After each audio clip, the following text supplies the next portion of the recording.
හරි. එතකොට අපි දෑතේ කරගයට සිඹ සනසන්නට කියන පද්ධතිය පිළිබඳව තමයි පුතේ අද අපි කතා කරන්නේ.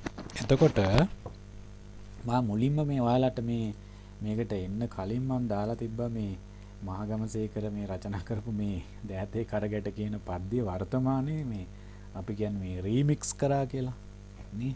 රීමික්ස් කළා එහෙම දාලා තිබ්බ බලමු අපි රීමික්ස් එහෙම ගැලපෙනවද කියලා ඒ ගීතේ අර්ථයත් එක්ක. හරි. එතකොට මේ අපි ඉස්සෙල්ලාම කතා කරමු මහගමසේකර කියන්නේ කවුද කියලා. දැනටමත් ඉතින් ඔයාලා ගොඩාරයක් මේ පාඩම ඉගෙනගෙන ඇත්තේ දන්නව ඇති. අපි නිකමට වගේ ඉතින් පොඩ්ඩක් අත්හදා බලමු මොනවද මේකේ තියෙන්නේ කියලා. දන්න දේවල් අලුත් වෙන්න, නොදන්නා දේවල් දැනගන්න. හරි. එතකොට මහගමසේකර පිළිබඳව තොරතුරු ටිකක් මේකේ තියෙනවා.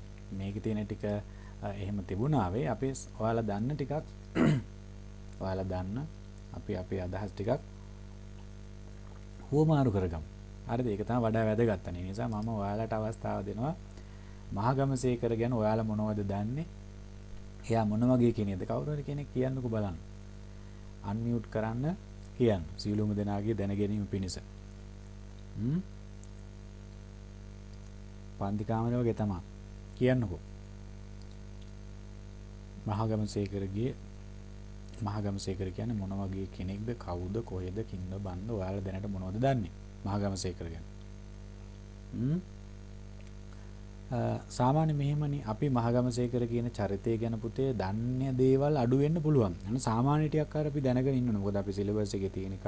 අනික අපේ සිංහල භාෂාව පිළිබඳව, සාහිත්‍ය පිළිබඳව යම් ආකාරයේ සැලකිය යුතු මට්ටමේ දායකත්වයක් දුන්නු කෙනෙක්.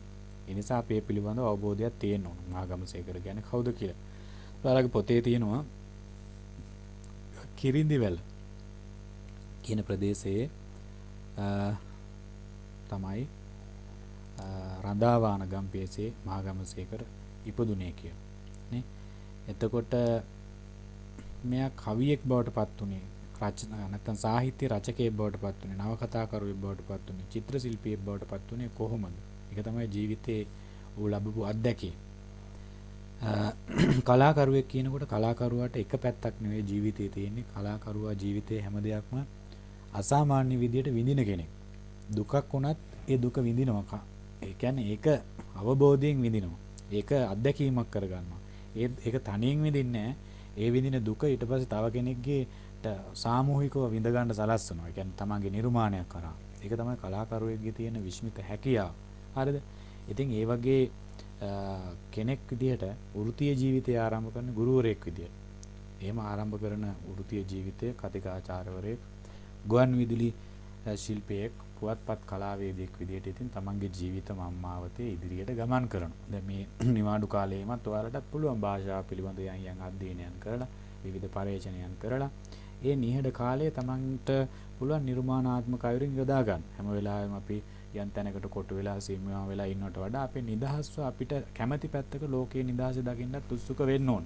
එහෙම ගියපු මිනිස්සු තමයි ලෝකයට යම් අදහසක් දෙන්නේ. නැත්නම් ඉතින් අපි කියනවානේ ගුරුත්වාකර්ෂණ බලය මහා ලොකු පරීක්ෂණ කරලා හොයාගත්ත නෙවෙයිනේ. ඉතින් මේ තමන්ගේ චින්තනය, තමන් හිතන විදිය නේ, තමන් හිතන විදිය, තමන්ගේ චින්තනය එක තමන්ට ආවේනික එකක් බවට පත් කරගන්නවා. ඉතින් ඒ වගේ ආවේනික එකක් බවට පත් කරගත්තොත් ලංකාවේ ඉපදුණු ලංකාවේ විශාල පිරිසකගේ බොහොම ගෞරව ආදරයට පාත්‍ර වුණු සහ අඩු වයසකින් මියදුණු ශ්‍රේෂ්ඨ කලාකරුවෙක් තමයි කාව්‍ය, ගීත, නාට්‍ය, නවකතා, කෙටි කතා, සිනමා, චිත්‍ර කලාව, පුවත්පත් කලාව ආදි වශයෙන් විවිධාංග ගණනාවක් රචනා කළ, පෝෂණය කළ, ඒවට දායකත්වයේ දක්වුණු මහා සාහිත්‍ය දරයෙක් විදිහට අපි මහගමසේකරයන් හඳුන්වනවා. ඉතින් මෙයාගේ තියෙන බොහොම ජනප්‍රිය කෘති තියෙන ඒ අතරේ කීපයක් මේකේ දාලා තියෙනවා. ඔයාලට ඒවා කියව ගන්න පුළුවන්. ප්‍රබුද්ධ කියන කෘතිය, සක්වාලීන කියන කෘතිය, ඒ වගේම ඕකේ තියෙන නවකතා විදිහට තුම්මන් හන්දිය, මනෝ මන්දිරි, ඒ වගේම තුම්මන් හන්දිය සිනමා කෘතියක් වඩටත් පත් වෙනවා. මෙන්න මේ විදිහේ සාහිත්‍ය කියන ඒ ශාස්ත්‍රයේ ඔහුගේ ස්පර්ශය නොලැබපු තැනක් නැහැ. කවිය, ගීතය, සිනමාව නේ, නවකතාව නේ, මේ වගේ හැම තැනම එයාගේ නිර්මාණ ශක්තිය සමාජගත කරලා තියෙනවා. ඒ හැම තැනකම වාගේ. ඒ නිසා තමයි ඔහු ශ්‍රේෂ්ඨ නායකයෙක්, ශ්‍රේෂ්ඨ කලාකරුවෙක් බවට පත් වෙන්නේ. ඉතින් අපිට මේ කතා කරන්න තියෙන කවිය ප්‍රබුද්ධ කෘතියේ ඇතුළත් වන කවියක්. ඒ වගේම මේ කෘතිය අපිට නැත්නම් මේ නිර්මාණය අපිට අපේ වින්දනයත් එක්ක රස වින්දනයකත් එක්ක මේ ගීතය තුලින් මොනවද කතා කරන්නේ ඒ කියන කාරණාව නැත්නම් මේකේ සමාජයට මොකද්ද සමාජීය අත්දැකීමක් බවට මේකපත් කරන්න ඕක හේතුවේ ඇයි ඒකේ ඒ විදිහේ දෙයක් තියෙනවද සමාජයට යම් අත්දැකීමක් දෙන්න පුළුවන් සමාජ අත්දැකීමක් පවත්වන්න පුළුවන් විදිහේ දෙයක් තියෙනවද කියන එක තමයි අපි මේකෙන් කතා කරන්න ඕන.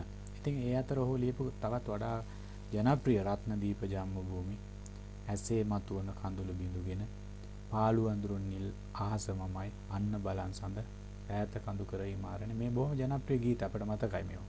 ඔයාලට මතකයිද කියලා නම් මම දන්නේ නැහැ. මේ ඕනම ගීතය YouTube එකේ අපිට අහන්නත් පුළුවන්. Google එකේ search කරලා මේවා බලන්නත් පුළුවන්. ඒ ඔක්කොම මොහුගේ අතින් තමා ලියුනේ මේ ගීත කිහිපය. ඒ අතර අපි කතා කරන ගීතය විශේෂයෙන්ම ප්‍රාර්ථනා කියන නමින් පළ වෙලා තියෙනවා මහගම්සේකරගේ ඒ කෘතියක විශේෂයෙන්ම ප්‍රබුද්ධ කෘතියෙත් මේක තියෙනවා මම මුලින් සඳහන් කළා. ඉතින් මේ අමරදේව සහ විමලා අමරදේවයන් තමයි මේක මුලින්ම ගුවන් විදුලි සඳහා ගායනා කරන ගීතයක් බවට පත්වන්නේ. එතකොට අර මම මුලින් කියපු ප්‍රශ්න ටිකත් අපි මතක තියාගන්න ඕන කොහොමද අපි මොන වගේ ප්‍රශ්නද අපිට මේකෙන් එන්නේ කියලා. ඒ කියන්නේ ඒ අවබෝධය අපිට තියෙන්න ඕන. මහගමසේකරයන් ජාතික අභිමානය ශ්‍රමාභිමානය දැනවෙන පරිදි මේක කොහොමද රචනා කරලා තියෙන්නේ. ඒක තුල භාවිත කරලා තියෙන ව්‍යංගාර්ථ සංකේත භාෂාව මොන වගේ එකක්ද? ඔහුගේ කවිත්වය මොන වගේ එකක්ද? නේ? ඒ වගේ අපි මේ පිළිබඳව අධ්‍යයනයක් කරන්න ඕනේ. එතකොට මේ ගීතය පිළිබඳව මම හිතන්නේ ඔයාලා මේ ගීතය අහලා තිනවා. මම පොඩ්ඩක් මේකේ මියුසික් එක විතරක් ප්ලේ කරලා පෙන්නන්නම්. අපිට ගීතය අහන්න ගියොත්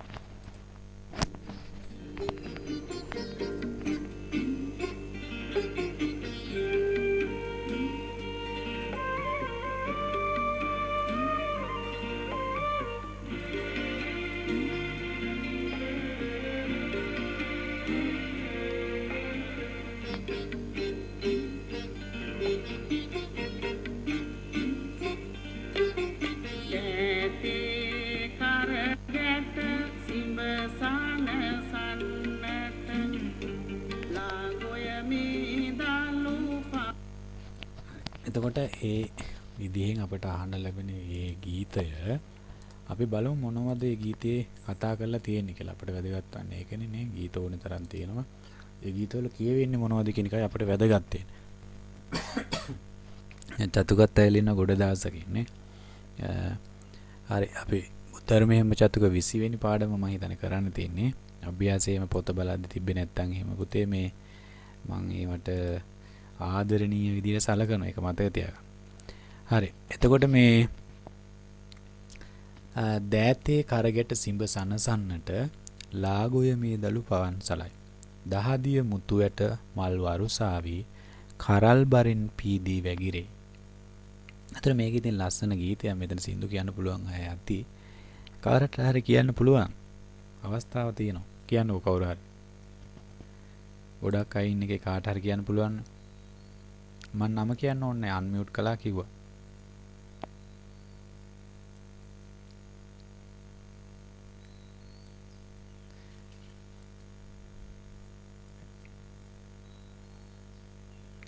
බෑද කාටවත් එහෙම අනේ දෙයියනේ. සින්දුවකුත් කියාගන්න බැරි ඒක නම් මහා විකාරයක්. එහෙම කියන්න බෑ කියන එක.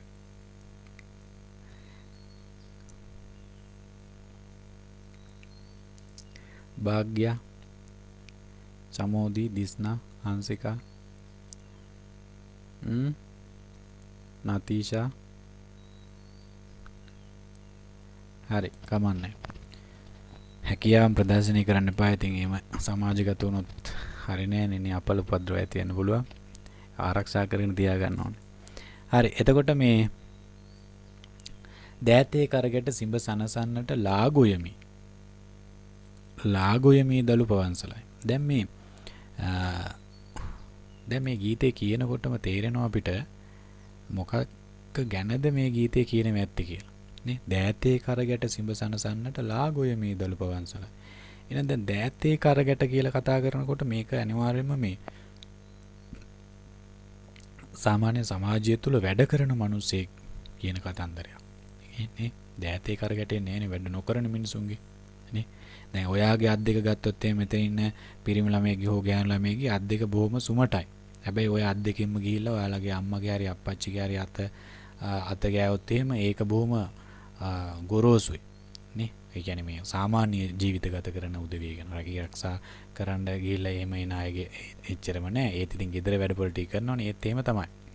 එතකොට එනිසා මේ දෑතේ කරගැට සිඹ සනසන්නට ලාගොයමි දලු පවන්සලයි. ඒතර ලාගොයමයි දෑතේ කරගැටයි අතර සම්බන්ධයක් තියෙනවා. එහෙනම් මේ බොහෝ ලොකු රැකී ආරක්ෂා කරන උදවිය නෙවෙයි. මේ ගොවිතැන් කරන බොහොම අහිංසක අපච්චි කෙනෙක්ගේ ජීවිතය ගැන තමයි මේ මහගමසේකර අතින් ලියවෙන්නේ. හරිද? ඉතින් මහගමසේකරගේ භාෂාව කියන එක හරිම වටිනා භාෂාවක්. ඔහුගේ අත්දැකීම් කියන දේවලුත් බොහොම වටිනා අත්දැකීම් සමාජගත කරන්නේ. දහදිය මුතු ඇට මල් මරුසාවි කරල් බරින් පිරිදී වැගිරේ. පීදී වැගිරේ. ඒතර බලන්න දැන් මෙතන ඔහු කියන කාරණාව නේ? ඔහු කියන මොකද්ද? දෑතේ කරගැට සිඹ සනසන්නට ලාගොයමි දලු පවන්සලයි. දැන් එතකොට අර කරගැට සහ ලාගොයම නේ? එතකොට ලාගොයම නිකන් ලාගොයමක් එන්නේ නෑනේ. කරගැට කියන එකෙන් සංකේතවත් කරනවා ඒ විඳින දුක. ඒ කියන්නේ ගොවිතැන කියන කාරණාව කරගන්න ඔහු විඳින දුක කරගැට වෙලා. හැබැයි ඒ කරගැටවල තියෙන ඒ ඔහු විඳින මහන්සියේ තියෙන ඵලය ගැන කියවන්න වචනේ පාවිච්චි කරනවා දලු කියලා. ලාදලු නේ? ලාගොයන් දලු. ඒතර බලන්න මේ නිර්මාණ ශිල්පියෙක් එහෙම තමයි ඒ නිර්මාණ ශිල්පිය. ඒක තමයි ඒකේ තියෙන රසයක් තියෙන්නේ. භාෂාවකට තමයි ඒක කරන්න පුළුවන්. අනික ඒක කරන්න සාමාන්‍ය කෙනෙකුට බෑ. ඒකට ලොකු අත්දැකීමක් තියෙනවා. දැන් ඔයාලට කවි ලියන්න පුළුවන්. හැබැයි ඔයාලා ඒ කවි ලියලා අත්දැකීම් වලින් පරිණත වුණාම තමයි ඔයාලට ලස්සන කවියක් ලියවෙන්නේ. ලොකු අර්ථවත් කවියක් ලියන්නේ. ඒක තමයි මේ දෑතේ කරගැට සහ ලාදලු ගොයන් කියනවා. එක පැත්තකින් දුක කියන එක කතා වෙනවා. අනිත් පැත්තෙන් ඒ දුකේ තියෙන ඵලය, ඒ මහන්සියේ තියෙන ප්‍රතිඵලය ගැන කතා වෙනවා. දහදිය මුතු ඇට මල් වරුසයි. බලන්න ඊට පස්සේ මම ඒකයි කිව්වා එක පැත්තකින් ඒ ගත කරන ජීවිතයේ තියෙන කටුකත්වය කතා කරනකොට අනිත් පැත්තෙන් ඒ ජීවිතේම තියෙන මේ දහදිය මුතු ඇට මල් වරුසාවි. ඒක තමයි අර ලාදලු ගෝයන් හැදිලා ඒ තමන්ගේ හෙලෙන දහදියනේ මේ මුතු ඇට. ඒ කියන්නේ මේ අස්වැන්න විදිහට තමන්ගේ ගෙට ගන්න. ඒකයි මල් වරුසාවි. කරල් බරින් පීදී වැගිරේ. ඒ සුන්දරත්වය කියන හරිම సౌందర్యාත්මකයි. ඒ කියන්නේ ගෝවියෝ හැම වෙලාවෙම එහෙමනේ. දැන් අතීතයේ ගෝවියෝ ඔවුන් සබාදාම පරිසරයත් එක්ක බොහොම ආදරෙන් වැඩ කළානේ. දැන් අපි සිංහල පොතේ ඕන තරම් උදාහරණ තියෙනවා වලට. දැන් මිනිස්සු ජනකවිය වගේ දේවල් ආවේ ඒකත් එක්කනේ. ඒ කියන්නේ මිනිසුන්ට විඩාව, පීඩාව, මහන්සිය, දුක, කනගාටුව, තෙහෙට්ටුව දැනෙනකොට මිනිස්සු ඒක මුදා හැරියා. ඒකේ මේ එලි වැට එලි සම තියනවද කියන එක මිනිසුන්ට අදාළ නැහැ. මිනිස්සු ඒක ඔහේ කියනවා ඉතින්. එතකොට මිනිසුන්ගේ අර තියෙන ශරීරයේ තියෙන මේ කියන්නේ මේ තෙහෙට්ටුව, විඩාව, පීඩාව මිනිස්සු ඒක වචන වලින් එළියට දා ගන්නවා. දැන් අද එහෙම නැහැනේ. අද සමාජයේ ඒක වෙනුවට මේ අරක්කු ගන්න පුරුදු වෙලා ඒ තියෙන පීඩනේ ඔක්කොම ටික වැඩපොලේ තියෙන ඔක්කොම ටික මුදා හරින්නේ ගෙදර ඇවිල්ලා තමන්ගේ බිරිඳත් එක්ක. එහෙම තමයි අද තියෙන මේ දරිද්‍රතාවයෙන් පෙළෙන දුක්ඛිත සමාජය තුළ අද දකින්න ලක්ෂණ ඒක. හැබැයි අතීතයේ ගොවියා එහෙම නැහැ. තමන්ට තියෙන ඒ මහන්සිය, ඒ විඩාව ඒක අර විදිහේ වාචිකව මුදව ගන්න. ඒ පවුල කියන කුටුම්බය තුල ඒ ගැටුම් ඇති කරගන්නේ නැහැ. හරිද? එතකොට දැන් මේක බොහොම సౌందర్యාත්මක අදහසක්. බොහොම సౌందర్యාත්මක අදහසක් ඔයාලට තේරෙනවා. දැන් මේක කියනකොට අපේ මනසට යම් චිත්‍රයක් ඇති වෙනවනේ. ඒ කියන්නේ කුඹුර කියන එක මැවිලා පේනවා. නේ දහදිය මුට්ටු වැට මල් වරුසාවි කරල් බරින් පීදී වැගිරේ කියනකොට කුඹුරක් අපි ලාදලු ගොයමත් අපිට මැවිලා පේනවා. ඊට පස්සේ ඒ ගොයම පැහිලා නේ කහ පාට වෙලා ලස්සනට ඒ වෙල්ලා තිනවත් අපිට මැවිලා පේනවා. අඩසඳ මෝරණේ මැදියන් අහසෙන් බිලිඳු හදට කිරි දියර ගලයි. නේ සඳ කියලා කියන්නේ බොහොම සෞම්‍ය දෙයක් නේ. නේ හඳ කියන එක අපි හරිම ලෝභ කරන දෙයක්. හරිම විඳින්න කැමති දෙයක්. එලි මහනට ගිහිල්ලා ඔය ලයිට් වලින් ඒ තියෙන පීඩාව ටිකක් අයින් කරලා ලයිට් ටිකක් ඕෆ් කරලා අර හඳ තියෙන මද පවණේ පොඩ්ඩක් ඉඳගෙන ඉන්නකොට අපේ හිතට ගතට ලොකු සැනසීමක් ලැබෙනවා. ලොකු වින්දනයක් ලැබෙනවා. ඒක අමුතුම දෙයක්. ඉතින් ඒක ගේ ඇතුළේ ඉඳලා බිත් වලින් වහගෙන ඒක අර AC රූම් එකේ ඉන්නකොට ඒක නෑ. ස්වභාවික වාතය සහ AC කියන එක කෘත්‍රිම දෙක අතර ලොකු පරතරයක් තියෙනවා. එතකොට මේ සඳ කියන බොහොම සෞම්‍ය දේ දැන් කියන බිලිඳු හදට කිරි දීර ගලයි.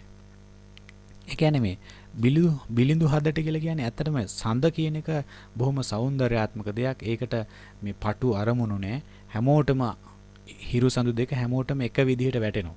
නේ? ඒවා අපි කියනවනේ ඒවා පරෝපකාරයේ පිණිස තමයි ඒවා තියෙන්නේ. ඉර පායන්නේත් අනුන්ගේ යහපත පිණිස, සඳ පායන්නේත් අනුන්ගේ යහපත පිණිස, ගස්වල ගෙඩිය දෙන්නෙත් අනුන්ගේ යහපත පිණිස, වැස්ස වහින්නෙත් අනුන්ගේ යහපත පිණිස. ඒවා තමන්ගේ යහපත පිණිස කරන දේවල් නෙවෙයි. සෝබාදාමයේ න්‍යායමය. හැබැයි ඒ වගේ ඒ ක්‍රියාවලිය තුළ මානවයා කියලා කියන්නේ ටිකක් වර්ධනීය වීගෙන යන කෙනෙක්. හැබැයි බිලිඳු දරුවා කියලා කියන්නේ කුඩා සිඟිත්තා කියලා කියන්නේ අර සඳේ තියෙන සෞම්‍ය ගුණය වගේම බොහොම පිරිසුදු අපි කවුරුත් ඇලුම් කරන බොහොම පිවිතුරු කෙනෙක් තමයි පොඩි දරුවා කියලා කියන්නේ. ඒක අපිට තේරෙනවානේ. ඔයාට අපිට හැමෝටම මේක තේරෙනවා. ඉතින් ඒක කියනවා අඩසඳ මෝරණ මැදියන් අහසින් බිලිඳු හදට කිරි දීර කරයි. ඉතින් අර හඳේ තියෙන ඒ සුන්දරත්වය, සෞම්‍ය ගුණය මේ අපේ දරු පැටියගේ හදවතටත් ඒ විදිහමයි නැත්නම් ඒකත් එක්ක සම්බන්ධ කිරීමට ඔහු උත්සාහ කරනවා. හෙට දින ඉදිවන නව ලෝකයේ දැක දැක පුංචි පුතා හීනෙන් හීනේ. එතන පුංචි පුතා කියන සංකේතවත් කරන මොකද්ද?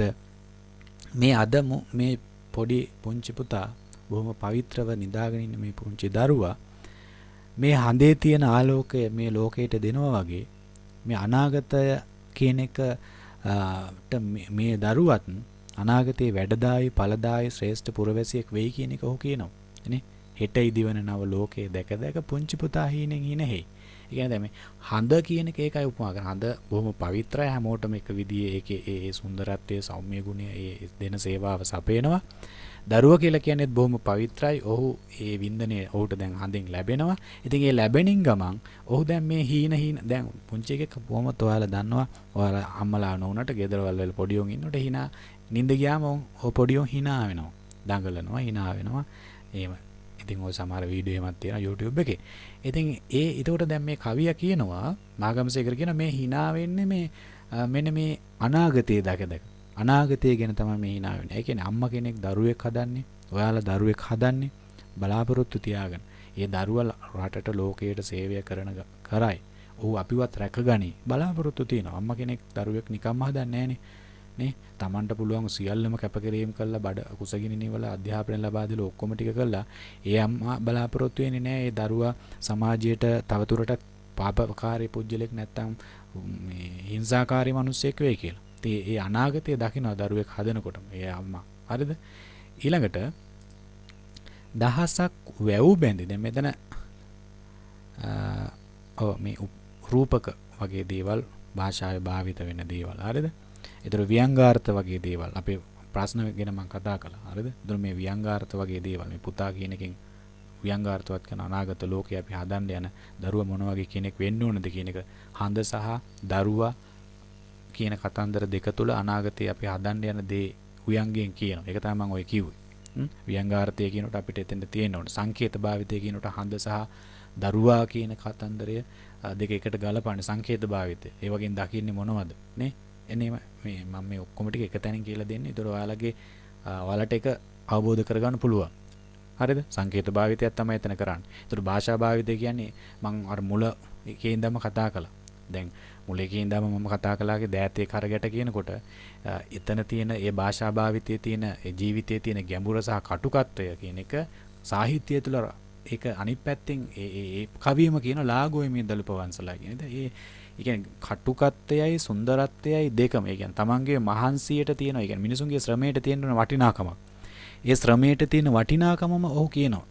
නේ? අපි කියන්නේ දහඩිය වගුරුවලා මිනිස්සු දවස් 30 වැඩ කළා නේ ඒකට වටිනාකමක් තියෙන්න ඕනේ. ඒ වටිනාකම තමයි මේ භාෂා භාවිතයෙන් බොහොම ලස්සන, බොහොම සුන්දර ලෙස බොහොම චමත්කාර ජනක ලෙස ඔහු කතා කරන්නේ. ඒක තමයි භාෂාවේ තියෙන මහගමසේකරගේ භාෂා භාවිතයේ තියෙන කෞශල්‍ය.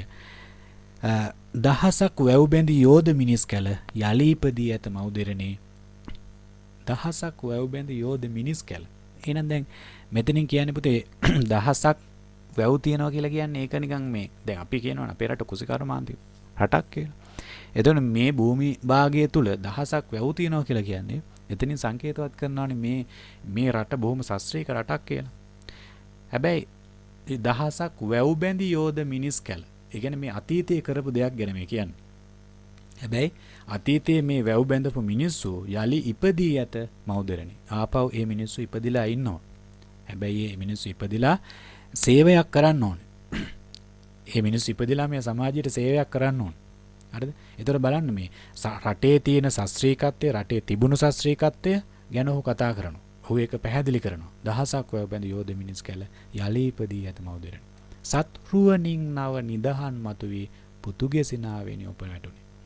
එතකොට දැන් මේක සත්රුවණින් නව නිදහන් මතුවී පුතුගෙසිනාවෙනි ඔප. ඒක දැන් මේ දහසක් වැව් බැඳි ඒ මිනිස්සු හිටපු මේ රටේ, ඒ ශාස්ත්‍රීය රටේ තිබුණු රටේ ඒ ශාස්ත්‍රීයකත්වය තාම නැති වෙලා නැහැ. මේ සඳ එළියෙන් ආලෝකවත් ලැබමින්, ඒකින් වින්දනය ලැබමින් මගේ මේ පුංචි එකා hina වෙන්නේ හරියට ඒ යෝධ මිනිහෙක් ඉපදුනා වගේ. අනාගතයේ මේ දරුවා අනිවාර්යෙන් ඒ වගේ ශ්‍රේෂ්ඨ පුරවැසියෙක් වේවි. ඒ කියන්නේ පුතුගේ සිනාවෙනි ඔප වැටුනේ. දැන් මේ සුන්දරත්වය, මේ අතීතය, මේ හැමදේම ඔහු ස්මරණය කරන්නේ, සිහිපත් කරන්නේ අපිට.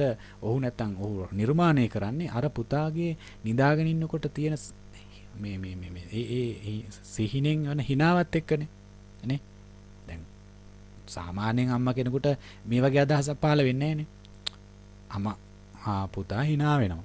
තාත්තා කියන පුතා ඔහු hina වෙනවා. හීනෙන් hina වෙනවා කියලා ඒ දෙන්න සතුටු වෙනවා. හැබැයි මහගමසේකර පුතා දිහා පුතා මේ සිඟිත්තා මේ සිහිනෙන් hina වෙන එක ඔහු ලොකු ගැඹුරු අර්ථයක්. මේ රටේ අතීතයේ මොන වගේ තිබුණේ, ඒකේ හිටපු යෝධ මිනිස්සු මොන වගේ සේවයක් මේ රටට කරාද, ඒක ස්වයංපෝෂිත රටක් කළේ කොහොමද, එහෙනම් ඒ වගේ දරුවෙක්ද මේ ඉපදිලා ඉන්නේ, එහෙම නේද කියන වගේ පණිවිඩයක් අපට ගේන උත්සාහ ගන්නවා. ඒක තමයි භාෂා භාවිතය, සංකේත භාවිතය නේ.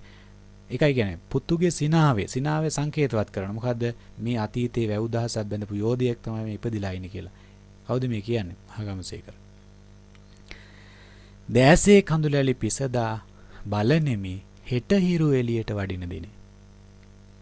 ණය නැති, බිය නැති නිවහල් යුගයක පුංචි පුතා රජ කරන පෙනේ. රැ වුණොත් අනිවාර්යයෙන්ම එළි වෙනවා. ඒක නියතයක්. දැසේ කඳුලැලි පිසදා බලනෙමි හෙට හිරු එළියට වඩින දිනේ. හැබැයි මේ තාත්තගේ මේ පුංචි පුතාගෙන් දකින්න බලාපොරොත්තු වන අනාගතය දකිනින් ගමම්ම තාත්තගේ හිත ඇතුලේ තියෙන වේදනාවක්. තාත්තගේ හිත ඇතුලේ තියෙන වේදනාවක්, දුකක්, කනගාටුවක්, විඳීමක් තියෙනවා. ඇයි ඒ තියෙන්නේ? පවතින සමාජ ක්‍රමයේ තුල අර අතීතයේ තිබුණු ඒ සංවර්ධනීය සතුට වේ හැකි ඒ මානව සංවර්ධනීය ස්වයංපෝෂිත යුගය වර්තමානයේ දකින්න ලැබෙන්නේ නැහැ. ඒ කියන්නේ වර්තමානයේ මේ මහගමසේකර මේ කවිය ලියන වකවානුව ඔහුට තියෙන අත්දැකීම මේ ඔහු කියන්නේ. හැබැයි ඒ දකින්න ලැබෙන්නේ නැති එක ඔහු උත්සාහ ගන්න. මොකද්ද?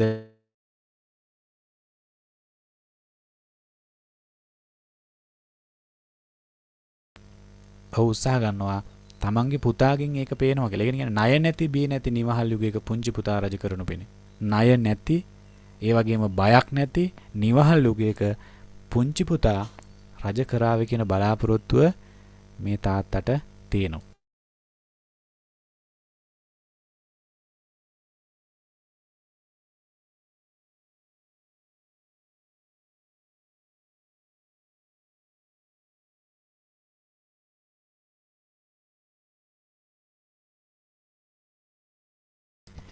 එතකොට පුතේ දැන් ඔය කියපු කාරණාවන් පිළිබඳව මොනවද හිතෙන්නේ? අදහසක් තියෙනවද? අපි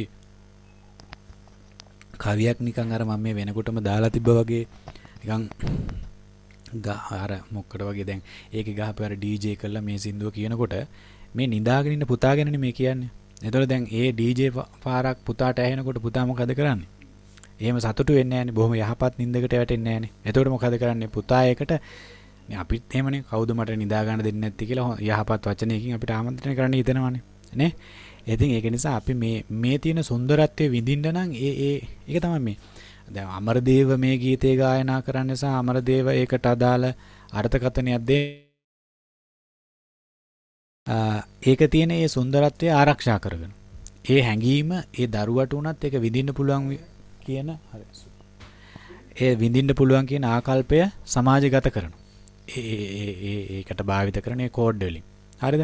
හැබැයි අපි මේ වගේ තියෙන අර්ථය හරි මොකක් හරි තියෙන ඒ තියෙන සුන්දරත්වයේ තියා ඒවා සතපහකට මායිම් කරන්නේ නැතුව අපි මේවා වෙන පැත්තකින් තමයි හැමදේම විඳින්නේ. ඒක තමයි අපේ නව යුගයේ අපේ තියෙන දැනුමයි තින්නේ. අපි මේවා විඳිනකොට පුතේ එතෙන්ට ඒ సౌందర్యාත්මක තැනට අපිත් යමක් ගෙනියන්න ඕනේ. ඒ කියන්නේ මේකට තමයි මිනිහෙක් දිහා බොහොම ධනවාදී විදියට බොහොම සුබවාදී විදියට සමාජයක් දිහා සෝබාදාම දිහා දකින්න ලැබෙන්නේ. නැත්තම් ගහක් දකින්නකොට අපිට පේන්නේ ඒකේ සුන්දරත්වයට වඩා ඒකේ තියෙන වාණිජමය වටිනාකම විතරයි. ඊට පස්සේ අපි ගස් ටික ඔක්කොම කපලා දැම්මකින් පස්සේ අන්තිමේ අපිත් ඒවත් එක්කම මහ පොළොවට පස් වෙලා යනවා. ඉතින් ඒ නිසා අපි මේ සෝබාදාම මේ හැමදේම ආදරය කියන එක ඒ මෛත්‍රී සහගතව ඒ හැමදේම බලන්න ඕනේ. නේ? ඒකයි මේ දැසේ කඳුල ලිපිසදා බලන්නේ මේ හෙට හිරු එළියට වඩින දෙන්නේ. ඊට පස්සේ ණය නැති බිය නැති නිවහලුගේ පුංචි පුතා රජ කරනු පෙන. හරිද? ඊට පස්සේ බලන්නකො කියන මොකද? මාගත වෙහෙසට ආදරයෙන් දිය උල්පත පාදන පුංචි පුතේ. ඒ ගත වෙහෙසම සතුටක් වෙයි මට ඔබ සිහිවන විට පුංචි පුතේ. බලන්නකො. මාගත වෙහෙසට ආදරයෙන් දිය උල්පත පාදන පුංචි පුතුන්. ඒ කියන්නේ මගේ ගත වෙහෙසට.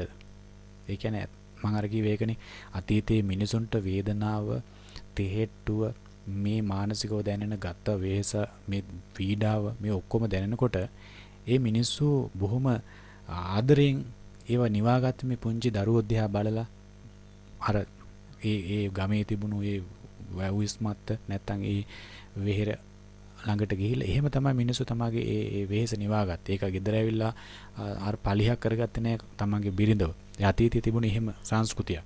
එතකොට දැන් අපි කියනවා අද වුණත් කොච්චර වැඩපොලේ කොච්චර වෙහෙස වෙලා මහන්සි වෙලා ගෙදරට ආවත් අම්මා තමන්ගේ පුංචි එකා අතට ගන්නකොටම තාත්තා තමන්ගේ පුංචි එකා අතට ගන්නකොටම හිනාවකින් පුංචි එකා අතට ගන්න. මොන කේන්තේ ගියත් පුංචි එකා පොළවේ ගහන්නේ නැහනේ. දැන් නම් වර්තමානයේ ඉතින් ඔය තඩිබාන වල්ලන ගහනවා පේනවා. ඉතින් ඒවා අර මානව සංහතියේ කාලකන්ණි කොහොමත් ඉන්නවා. ඉතින් මේම වින්දනයක් නැති ආදරයක් දන්නේ නැති අර මේ හැංගීමට විතරක් ඒ වගේ දේවල් කරාගෙන් පස්සේ එහෙම වෙනවා. ඉතින් ඒක ඉතින් අපිට නතර කරන්න බෑ. නමුත් පොදු සමාජය අපිට තේරෙනවානේ. එහෙම කොච්චර පීඩාවට ලක් වුණත් අම්මා තාත්තා එහෙම පීඩා දරුවෙක් අතර ගත්තාම එහෙම සන්තෝෂෙන් තමයි ඉන්නේ. ඒක තමයි දැන් මේ කවියත් කියන්නේ. මාගත වෙහෙසට ආදරයෙන් දිය උල්පත පාදන පුංචි පුතුන්. ඒගත වෙහෙසම සතුටක් වෙයි මට. ඔබ සිහි වෙන විට පුංචි පුතු. ඒකනේ මේ කියන්නේ. මේ පොඩි එකා දකින්න වාරයක් පාසා තාත්තා ඒ පොඩි එකාගෙන් දකින්න මේ අපේ තාත්තලාත් එහෙම තමයි. අපිට පොත අරන් දෙනකොට අපිට පැන්සල අරන් දෙනකොට අපිට පන්තියට ඵලයන් පුතා කියනකොට උදේම නැගිටපන් පුතා කියනකොට නේ මේ වැඩ ටික කරපන් දුව කියලා කියනකොට ඒ හැම වචනයකම බලාපොරොත්තුවක් තියෙනවා. අපි හැම වෙලාවෙම තල්ලුවක් දෙන්නේ බලාපොරොත්තු අපිට කියන්නේ නැතුව. හරිද? එතකොට මේ කවියේ කලාකරුවෙක් තමයි ඒව අපිට සමාජගත කරන්නේ. එතකොට අපි තේරුම් ගන්න මගේ අප්පච්චිත් මගේ අම්මත් මගේ සහෝදරයොත් මට මෙහෙම ලෙන්ගතුයි. මෙහෙම ආදරේ. හරිද? ආන් ඒ ආදරණීය බව ඒක තාත්තා කෙනෙක් අම්මා කෙනෙක් තමන්ගේ දරුවන්ගෙන් දකිනවා. එතකොට මහගමසේකර කියනවා මාගත වෙහෙසට ආදරයෙන් දී උල්පත පාදන පුංචි පුතුන්. ඒගත වෙහෙසම සතුටක් වෙයි මට ඔබ සිහි වන විට පුංචි පුතුන්. බොහොම ආදරණීය හැඟීමක්. හරි.